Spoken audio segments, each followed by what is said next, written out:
जैसे वो दोस्तों, मैं राहुल खन्ना के अलावृत्ति चैनल पे आप सबका स्वागत करता हूँ। दोस्तों, एक बहुत बड़ी शोकांतिका हमारे साथ है। ये है कि केंद्र सरकार से लेकर राज्य सरकार तक बहुत प्रयास यहाँ पे चल रहे हैं कि आदिवासियों को विकास की धारा में लाया जाए। आदिवासियों को विकास की धारा में लाना और बाकी समाज के पंक्तियों में बिठाना कोई खेलने वाला काम नहीं है। इसके लिए बहुत बड़ी तरतूद की गई संविधान में, और उसी संविधान के तरतूद के तहत आज आदिवासियों को आगे लाने की बात होती है। इसमें जो विद्यार्थियों का शैक्षणिक कोटा है उसमें ज्यादा पैसे गए हैं। इस देश भर की राज्य सरकार और केंद्र सरकार मिलकर बहुत बड़ा पैसा यहाँ पे आदिवासियों के सुख सुविधा में, शैक्षणिक सुविधा में इन्वेस्ट किया जाता है। फिर भी आज अगर हम देख रहे हैं तो आदिवासी विकास की धारा में क्यों नहीं आ पा रहे। इसके पीछे एक आप कह सकते हैं कि यहाँ पे नक्सलवाद बहुत बड़ी तरह से पनप रहा है, जिससे आदिवासी एक तो पुलिस से और नक्सलवाद इन दोनों बातों से जूझ रहा है। लेकिन दूसरी एक बहुत बड़ी बात आती है, वो है भ्रष्टाचार। जी हाँ दोस्तों, यहाँ पे हमारे अधिकारी जो होते हैं, जो ठेकेदार जिसके पास ठेका दिया जाता है, वो ही अधिकारी बड़े होते हमें नजर आ रहे हैं। जो आदिवासियों की आवाज उठाते हैं वो पुढ़ारी तो अमीर बन जाते हैं, पुढ़ारियों की पीढ़ी तो अमीर बन जाती है, लेकिन जो आदिवासी समाज उनके पीछे रहता है वो समाज वही के वही रहता है। उनकी ना विचारधारा चेंज हो पाती है, ना उनका शैक्षणिक दर्जा आगे आ पाता है। इसका एक मेन कारण है भ्रष्टाचार, जो महाराष्ट्र में इस बात को लेकर एक बहुत बड़ा मुद्दा उठाया गया है। जी हाँ दोस्तों, 50 करोड़ का गद्दी घोटाला हुआ है। आपको पता है, यहाँ पे आदिवासी बच्चों को जब यहाँ पे उनको गद्दी दी जाती है, उनको किताबें दी जाती है, उनको बैग्स दिए जाते हैं, उनको खाना दिया जाता है, इसी बात के लिए दिया जाता है कि वो विद्यार्थी पढ़े, आगे बढ़े। लेकिन ऐसे अनेक योजनाओं के तहत जो पैसा आता है वो आदिवासियों तक पहुंचता नहीं है। वो सुख सुविधा आदिवासियों तक पहुंचती नहीं है और बीच में उसको कई लोग खा लेते हैं। और फिर हम कहते हैं, या गवर्नमेंट कह देती है कि हम आदिवासियों के लिए दर साल इतना सारा पैसा भेज रहे हैं, फिर भी आदिवासियों का विकास क्यों नहीं हो रहा।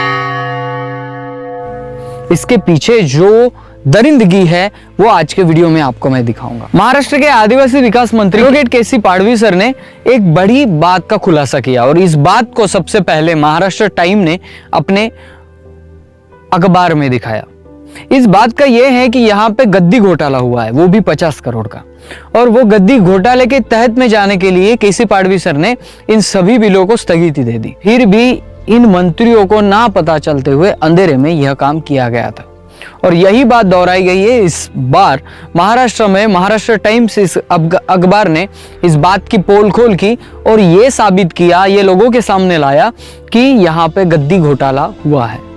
और फिर सवाल उठता है कि यहाँ पे एक गद्दी अगर एक विद्यार्थी को दी जाए तो उस गद्दी को एक समझ लेते हैं कि वो 5 साल कम से कम चलती है, और 5 साल के बाद उसको रिन्यू किया जाता है, या 5 साल के बाद गद्दी का पुनर्विचार किया जाता है। लेकिन बात यह हुई कि पिछले साल भी गद्दी खरीदी गई थी और इस साल भी गद्दी खरीदी गई है। और क्यों और किस लिए, ये जब पूछा गया तब के.सी. पाडवी सर ने इन सभी बातों को बंधन कारक किया और स्थगिति दी। इसका मतलब यह है कि मंत्री को पता ना चलते हुए भी यह काम जोरों शोरों से होते हैं। दोस्तों, करोड़ों पैसा आता है गवर्नमेंट की तरफ से, जिसको किसी योजना के तहत लगा दिया जाता है, किसी महामंडल को इसका काम सौंप दिया जाता है, और महामंडल के बड़े बड़ी अधिकारी वो पैसा ऐंठ लेते हैं, और भ्रष्टाचार हमें दिखता नहीं। और हम एक ही बात कहते हैं कि इतना सारा पैसा आता है तो जाता है कहाँ।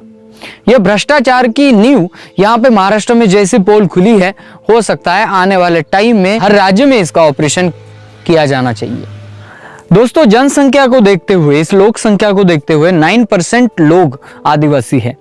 तो जब शरद पवार माननीय मुख्यमंत्री थे तब उन्होंने यहाँ पे एक तरतूद बनाई, वो है कि जितनी जिसकी हिस्सेदारी उतनी उसकी साझेदारी। और इस कानून के तहत 9% अर्थसंकल्प में से पैसा आदिवासियों को आएगा। यानी राज्य सरकार में से कम साधारणतः 10,000 करोड़, और जो केंद्र सरकार से महाराष्ट्र में पैसा आता है वो 500 करोड़। यानी कुल मिलाकर 10,500 करोड़ हर साल पैसा आदिवासियों के लिए खर्च किया जाता है। लेकिन क्या ये पैसा उन आदिवासियों के शैक्षणिक कारोबार में लगता है? क्या वो किताबें, क्या वो गद्दी जो भी है लेना, बैग्स लेना है, किताबें लेना है, आदिवासी विद्यार्थियों को देना है, क्या पहुंच पाते हैं? इन सभी बातों को समझकर ये जो भ्रष्टाचार सामने आया है, ये भ्रष्टाचार सिर्फ शुरुआत है। ऐसे अनेक भ्रष्टाचारों को आपके सामने लाना इन मीडिया की जिम्मेदारी है। महाराष्ट्र टाइम्स ने ये कदम उठाया है, इसके लिए मैं उनका हार्दिक अभिनंदन करता हूं।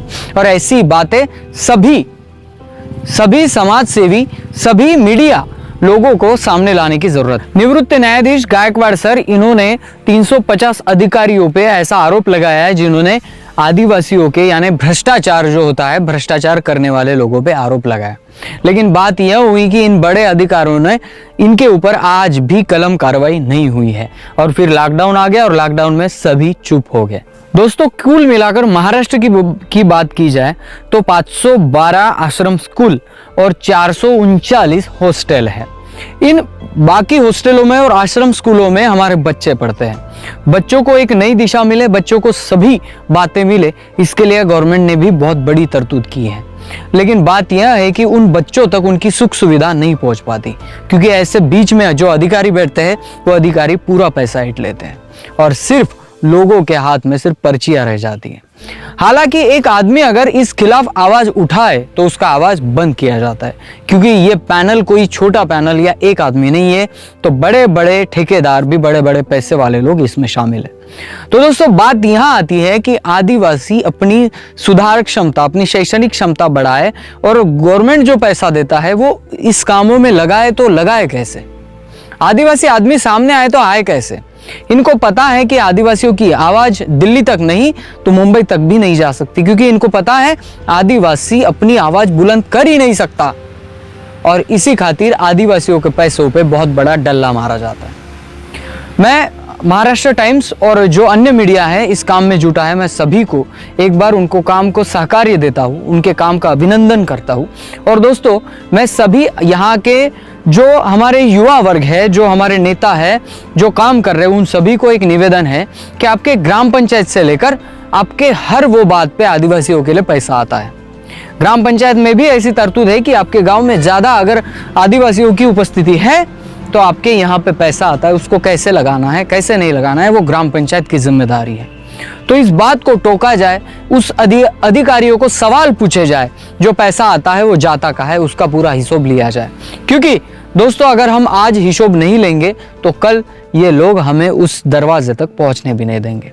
तो सभी युवा वर्ग को विनंती है कि दोस्तों, इस बात को जरा गंभीरता से ले कि यहाँ पे आदिवासियों का स्कैम, आदिवासियों के पैसों का स्कैम कितने बड़ी जोर से किया जा रहा है। तो दोस्तों, वीडियो अगर पसंद आए तो लाइक शेयर कमेंट कर दो। मिलते हैं अगले वीडियो अगले टॉपिक के साथ। तब तक के लिए जय सेवा, जय जोहार, जय आदिवासी, जय गुणवाना, जय भीम।